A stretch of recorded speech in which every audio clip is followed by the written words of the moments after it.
Why, hello again. Back so soon? You must be really bored. Or you're as mad as a hatter already. Well, let's get on with it. We'll read the second book. Through the Looking Glass, and what Alice found there.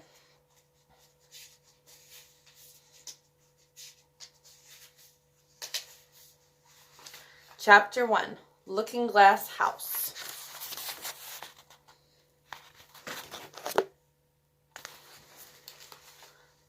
One thing was certain, that the white kitten had had nothing to do with it. It was the black kitten's fault entirely. For the white kitten had been having its face washed by the old cat for the last quarter of an hour, and bearing it pretty well considering, so you see that it couldn't have had any hand in the mischief. The way Dinah washed her children's faces was this. First she held the poor thing down by its ear with one paw, and then with the other paw she rubbed its face all over, the wrong way, beginning at the nose, and just now, as I said, she was hard at work on the white kitten, which was lying quite still and trying to purr, no doubt feeling that it was all meant for its good. But the black kitten had been finished with earlier in the afternoon, and so, while Alice was sitting curled up in a corner of the great armchair, half talking to herself and half asleep, the kitten had been having a grand game of romps with the ball of worsted Alice had been trying to wind up, and had been rolling it up and down till it had all come undone again. And there it was, spread over the hearthrug, all knots and tangles, with the kitten running after its own tail in the middle.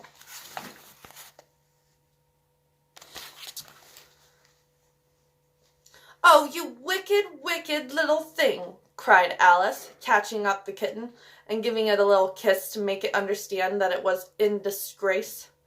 "Really, Dinah ought to have taught you better manners." "You ought, Dinah, you know you ought," she added, looking reproachfully at the old cat, and speaking in as cross a voice as she could manage. And then she scrambled back into the armchair, taking the kitten and the worsted with her, and began winding up the ball again. But she didn't get on very fast, as she was talking all the time, sometimes to the kitten and sometimes to herself.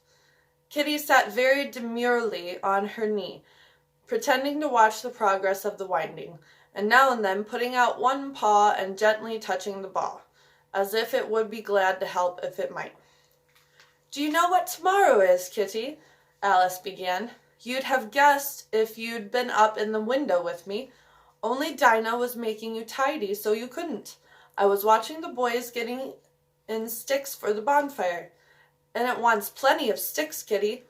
Only it got so cold and it snowed, so they had to leave off. Never mind, we'll go and see the bonfire tomorrow." Here Alice wound 2 or 3 turns of the worsted round the kitten's neck, just to see how it would look. This led to a scramble in which the ball rolled down upon the floor, and yards of it got unwound again. "Do you know, I was so angry, Kitty," Alice went on, as soon as they were comfortably settled again, "when I saw all the mischief you had been doing. I was very nearly opening the window and putting you out into the snow. And you'd have deserved it, you little mischievous darling. What have you got to say for yourself? Now don't interrupt me," she went on, holding up one finger. "I'm going to tell you all your faults. Number 1, you squeaked twice while Dinah was washing your face this morning. Now you can't deny it, Kitty. I heard you." "What's that you say?" pretending that the kitten was speaking. "Her paw went into your eye. Well, that's your fault for keeping your eyes open. If you'd shut them tight up, it wouldn't have happened. Now don't make any more excuses, but listen. Number 2, you pulled Snowdrop away by the tail just as I had put down the saucer of milk before her. What, you were thirsty, were you? How do you know she wasn't thirsty too? Now for number 3, you unwound every bit of the worsted while I wasn't looking. That's 3 faults, Kitty, and you've not been punished for any of them yet. You know, I'm saving up all your punishments for Wednesday week. Suppose they had saved up all my punishments, she went on, talking more to herself than the kitten. What would they do at the end of a year? I should be sent to prison, I suppose, when the day came. Or let me see. Suppose each punishment was to be going without a dinner. Then, when the miserable day came, I would have to go without 50 dinners at once. Well, I shouldn't mind that much. I'd far rather go without them than eat them. Do you hear the snow against the window panes, Kitty? How nice and soft it sounds, just as if someone was kissing the window all over outside. I wonder if the snow loves the trees and fields, that it kisses them so gently, and then it covers them up snug, with a white quilt, and perhaps it says, "Go to sleep, darlings, till the summer comes again."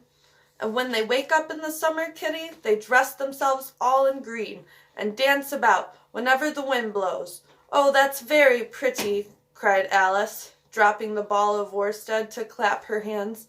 And I do so wish it was true. I'm sure the woods look sleepy in the autumn when the leaves are getting brown.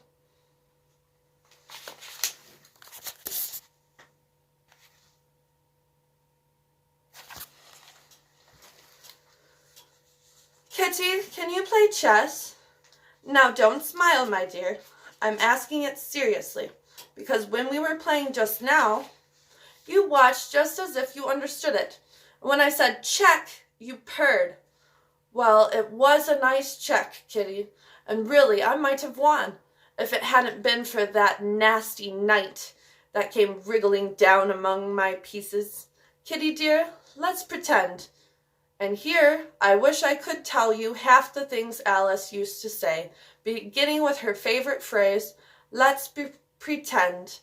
She had had quite a long argument with her sister once the day before, all because Alice had begun with, let's pretend we're kings and queens, and her sister, who liked being very exact, had argued that they couldn't, because there were only 2 of them, and Alice had been reduced at last to say, well, you can be one of them, then, and I'll be all the rest.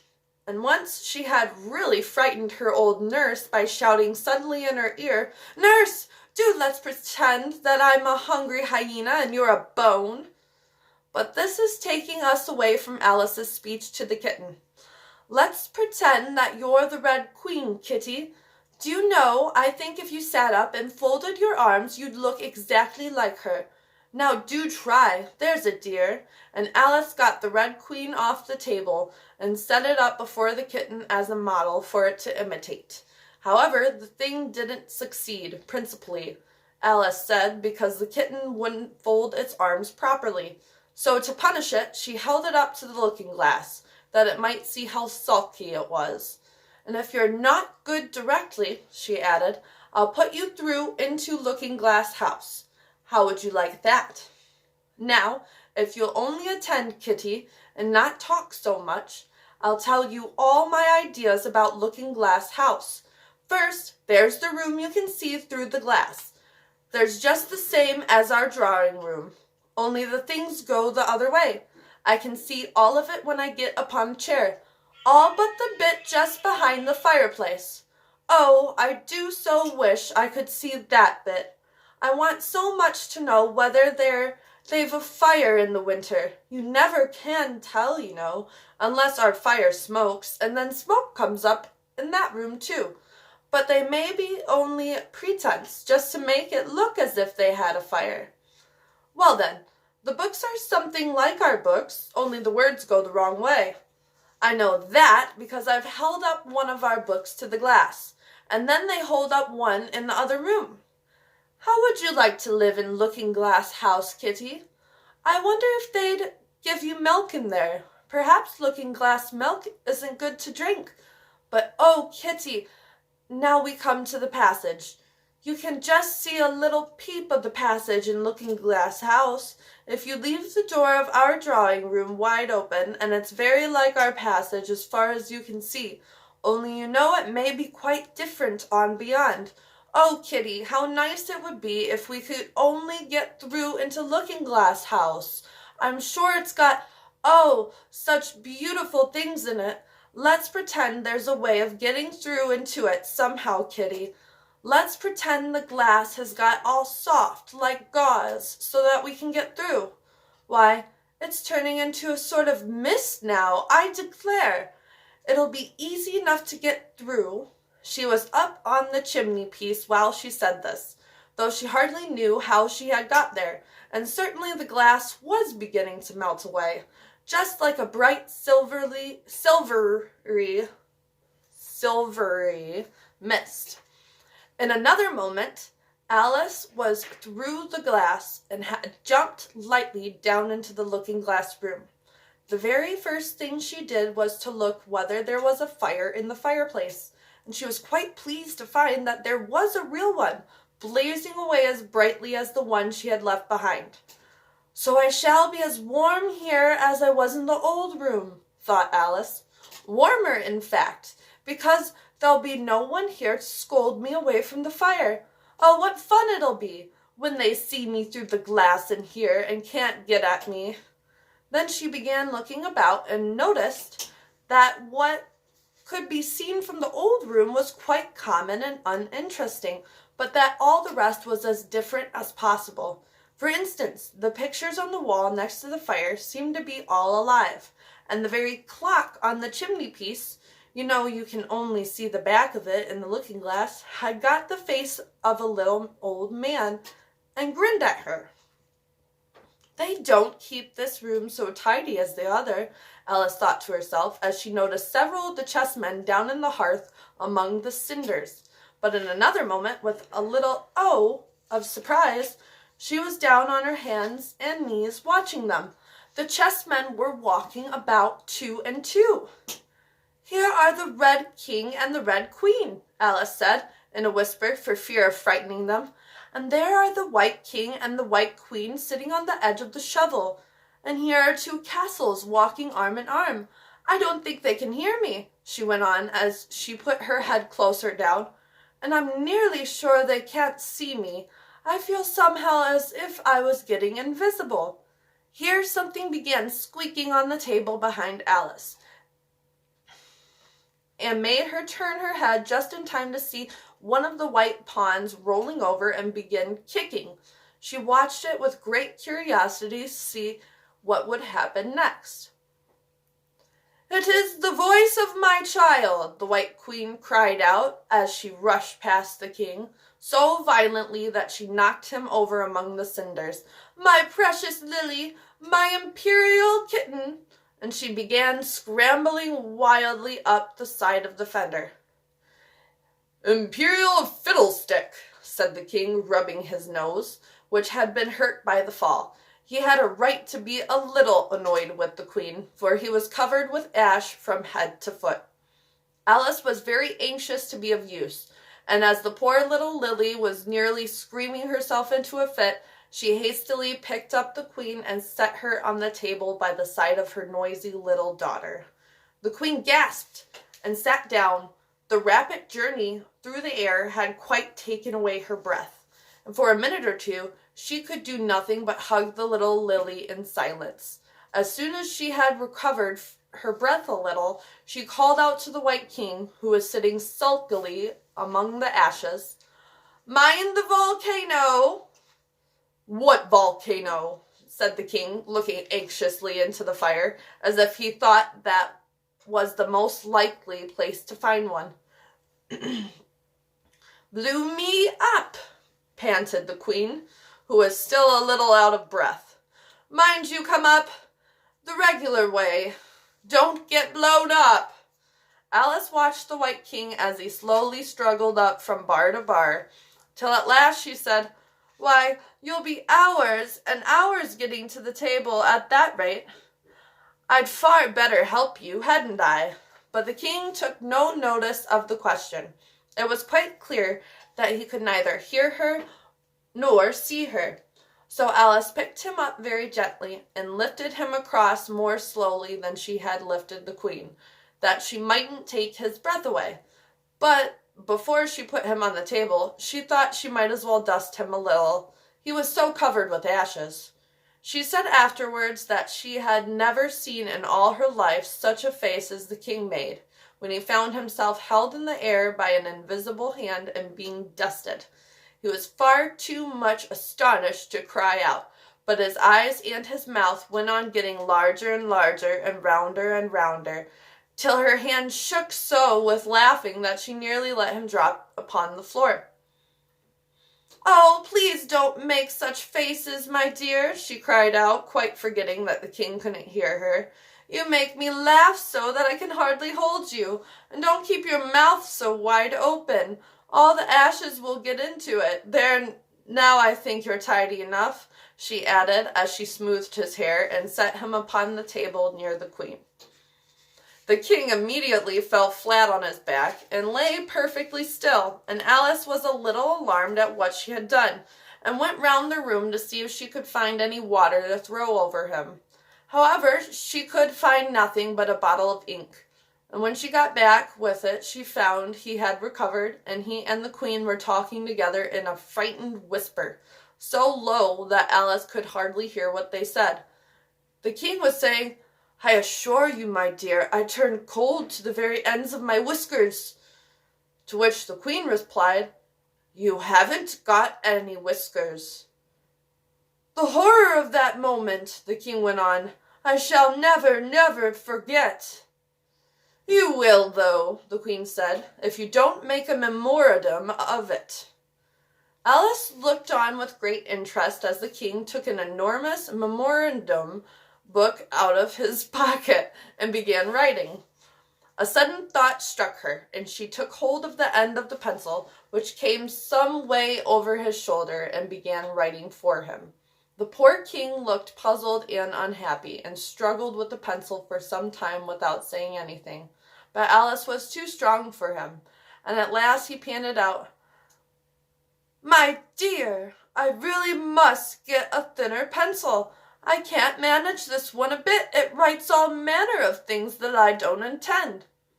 "What manner of things?" said the queen, looking over the book, in which Alice had put, "The white knight is sliding down the poker. He balances very badly." "That's not a memorandum of your feelings." There was a book lying near Alice on the table, and while she sat watching the White King, for she was still a little anxious about him, and had the ink all ready to throw over him in case he fainted again, she turned over the leaves to find some part that she could read. "For it's all in some language I don't know," she said to herself. It was like this.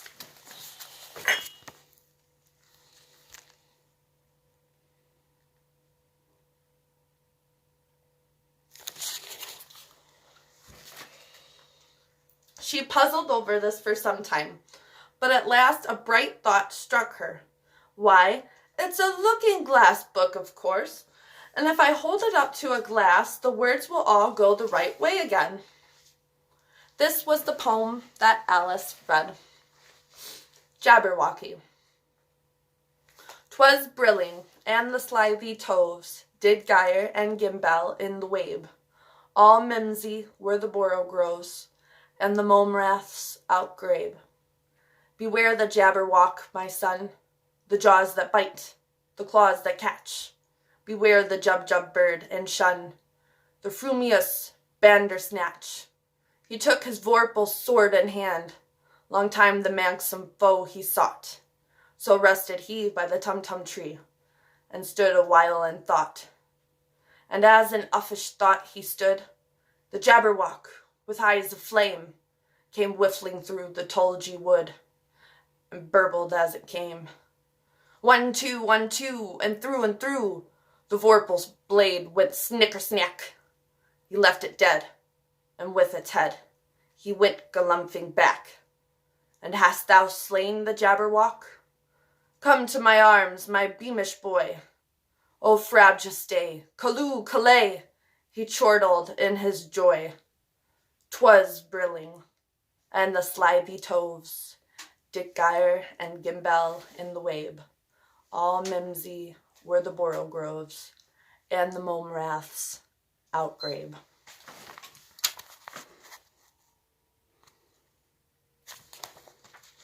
"It seems very pretty," she said when she had finished it, "but it's rather hard to understand." You see, she didn't like to confess, even to herself, that she couldn't make it out at all.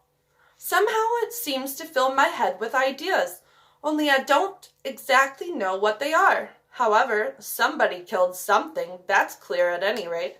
But oh," thought Alice, suddenly jumping up, "if I don't make haste, I shall have to go back through the looking-glass before I've seen what the rest of the house is like.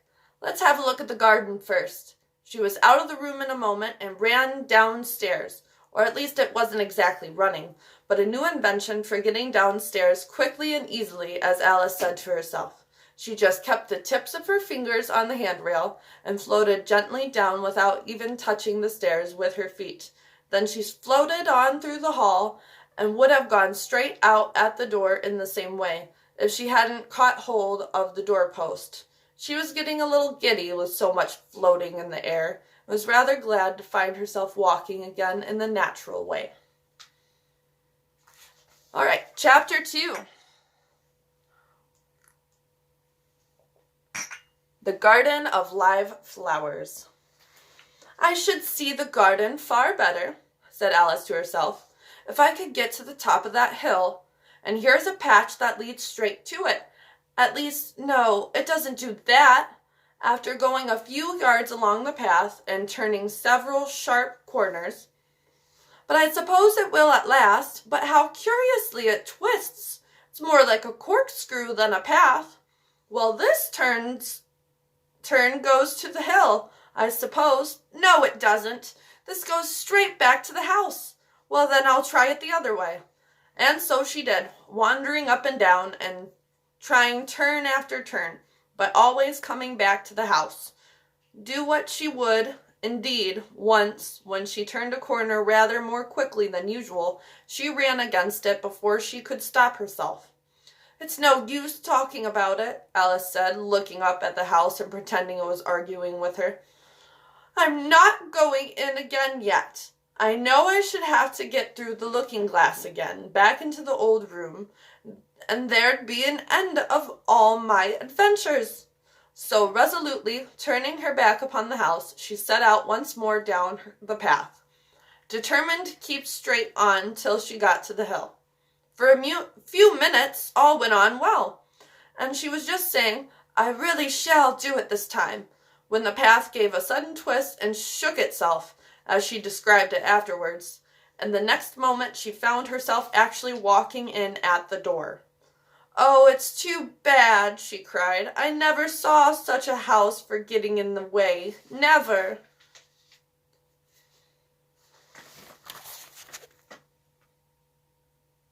However, there was the hill full in sight, so there was nothing to be done but start again. This time she came upon a large flower bed with a border of daisies and a willow tree growing in the middle. "Oh, Tiger Lily," said Alice, addressing herself to one that was waving gracefully about in the wind, "I wish you could talk." "We can talk," said the Tiger Lily, "when there's anybody worth talking to." Alice was so astonished that she couldn't speak for a minute. It quite seemed to take her breath away. At length, as the Tiger Lily only went on waving about, she spoke again in a timid voice, almost in a whisper.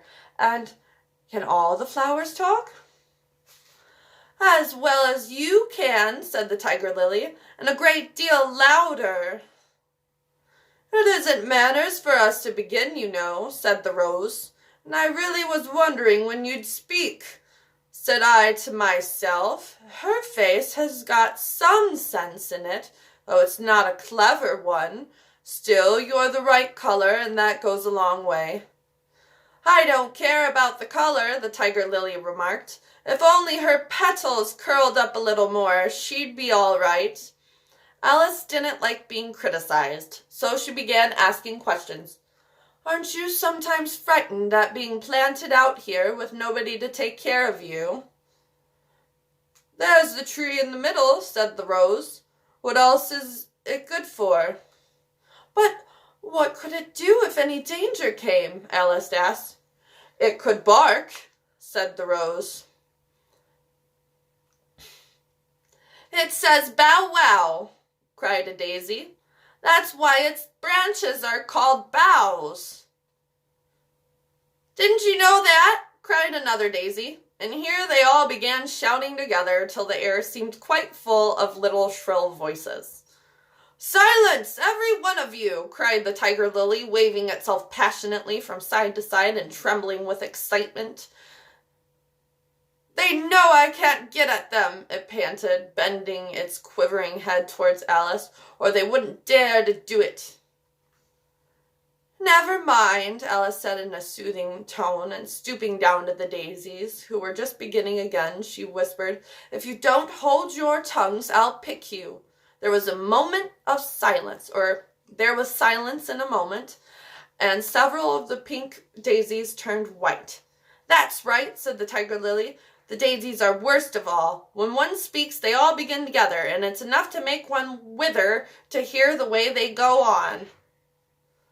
How is it you can all talk so nicely? Alice said, hoping to get it into a better temper by a compliment. I've been in many gardens before, but none of the flowers could talk. Put your hands down and feel the ground, said the tiger lily. Then you'll know why. Alice did so. It's very hard, she said, but I don't see what that has to do with it. In most gardens, the tiger lily said, they make the beds too soft, so that the flowers are always asleep. This sounded a very good reason, and Alice was quite pleased to know it. I never thought of that before, she said. It's my opinion that you never think at all, the rose said in a rather severe tone.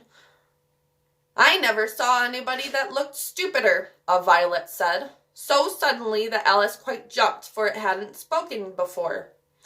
Hold your tongue, cried the tiger lily, as if you ever saw anybody. You keep your head under the leaves and snore away there till you know no more what's going on in the world than if you were a bud. Are there any more people in the garden besides me? Alice said, not choosing to notice the rose's last remark. There's one other flower in the garden that can move about like you, said the rose. Wonder how you do it. You're always wondering, said the tiger lily. But she's more bushy than you are. Is she like me? Alice asked eagerly, for the thought crossed her mind. There's another little girl in the garden somewhere. Well, she has the same awkward shape as you, the rose said, but she's redder, and her petals are shorter, I think. They're done up close, like a dahlia, said the tiger lily. Not tumbled about like yours. But that's not your fault, the rose added kindly. You're beginning to fade, you know, and then one can't help one's petals getting a little untidy. Alice didn't like this idea at all. To change the subject, she asked, Does she ever come out here? I dare say you'll see her soon, said the rose. She's one of the kind that has 9 spikes, you know. Where does she wear them? Alice asked with some curiosity. Why, all round her head, of course, the rose replied. I was wondering you hadn't got some too. I thought it was the regular rule. She's coming, cried the larkspur. I hear her footsteps. Thump, thump, along the gravel walk. Alice looked round eagerly and found that it was the Red Queen. She's grown a good deal, was her first remark. She had indeed. When Alice first found her in the ashes, she had been only 3 inches high, and here she was, half a head taller than Alice herself. It's the fresh air that does it, said the rose. Wonderfully fine air it is out here. I think I'll go and meet her, said Alice, for though the flowers were interesting enough, she felt that it would be far grander to have a talk with a real queen. You can't possibly do that, said the rose. I should advise you to walk the other way. This sounded nonsense to Alice, so she said nothing, but set off at once towards the Red Queen.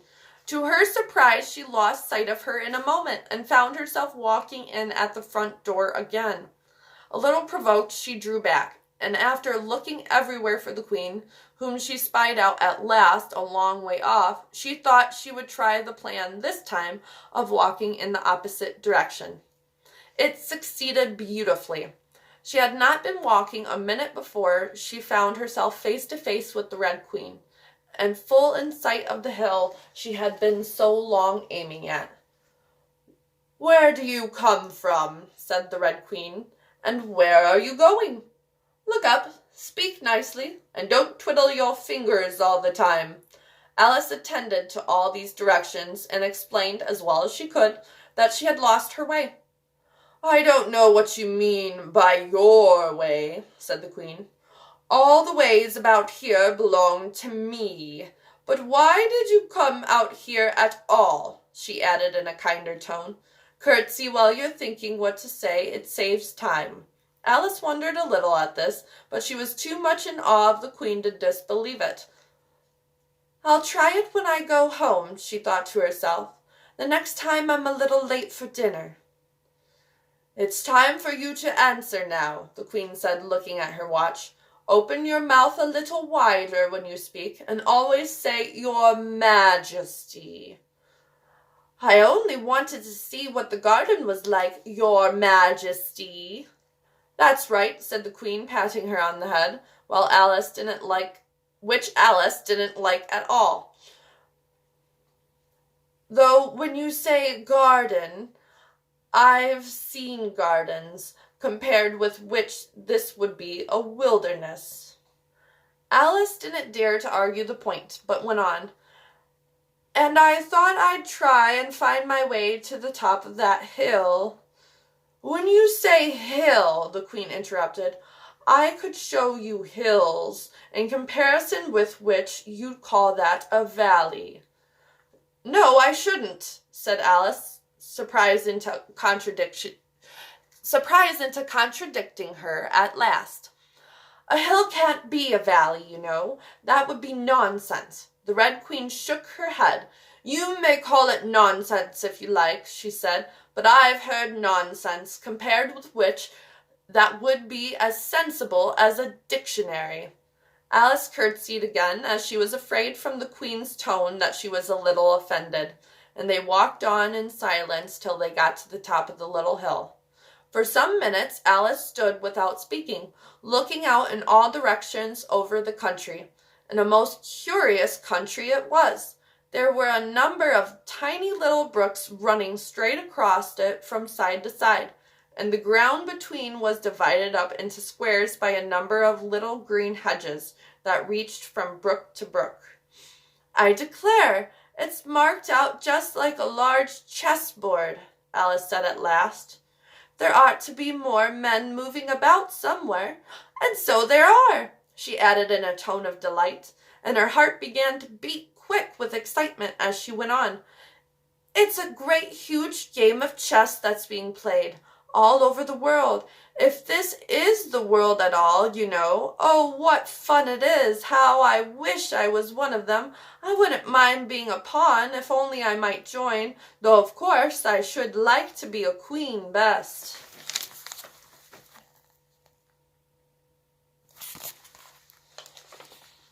She glanced rather shyly at the real Queen as she said this, but her companion only smiled pleasantly and said, "That's easily managed. You can be the White Queen's pawn, if you like, as Lily's too young to play, and you're in the second square to begin with. When you get to the 8th square, you'll be a queen." Just at this moment, somehow or other, they began to run. Alice never could quite make out, in thinking it over afterwards, how it was that they had begun. All she remembers is that they were running hand in hand, and the Queen went so fast that it was all she could do to keep up with her, and still the Queen kept crying, "Faster, faster!" But Alice felt she could not go faster, though she had no breath left to say so.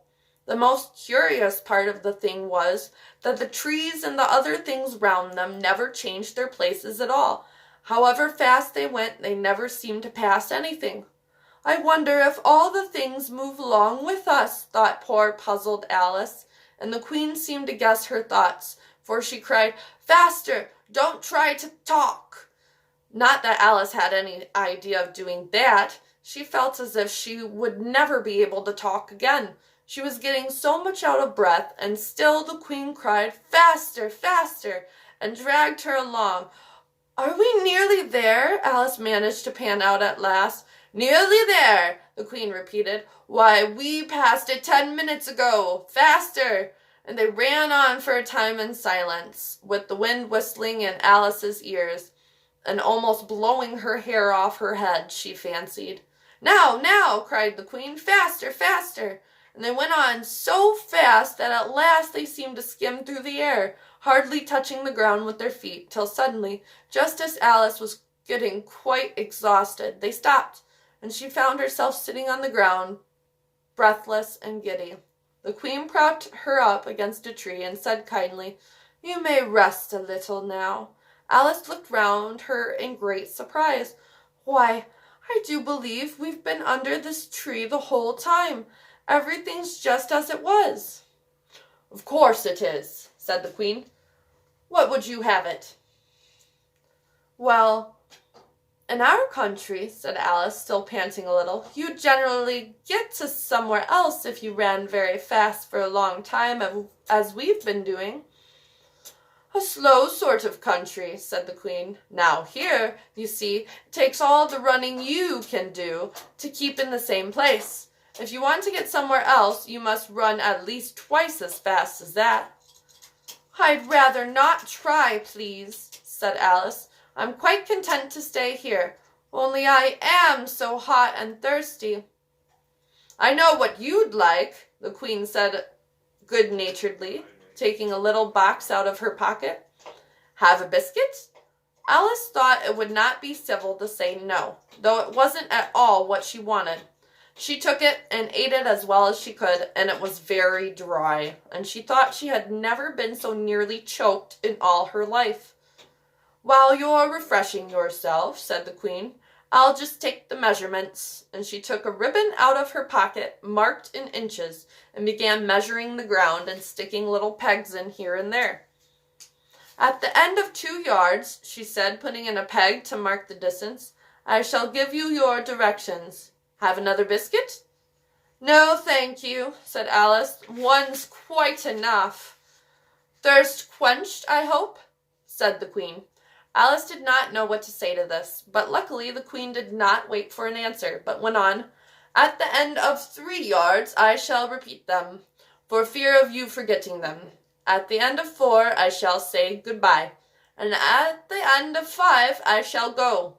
She had got all the pegs put in by this time, and Alice looked on with great interest as she returned to the tree, and then began slowly walking down the row.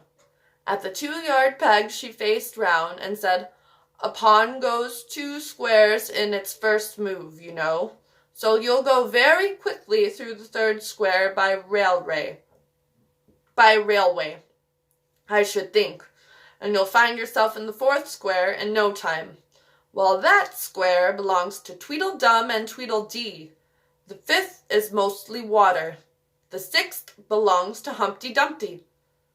"But you make no remark?"